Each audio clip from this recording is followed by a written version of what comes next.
прячешь?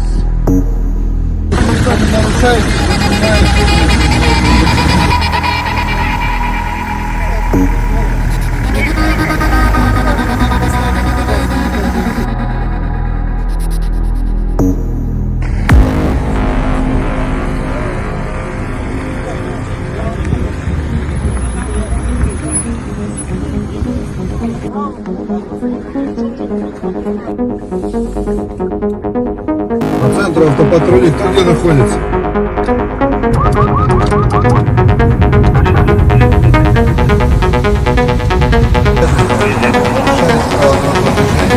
Давайте 349, ожидаю вот на Казахтелекоме, вот Мордва я остановил, водитель лишенный права управления.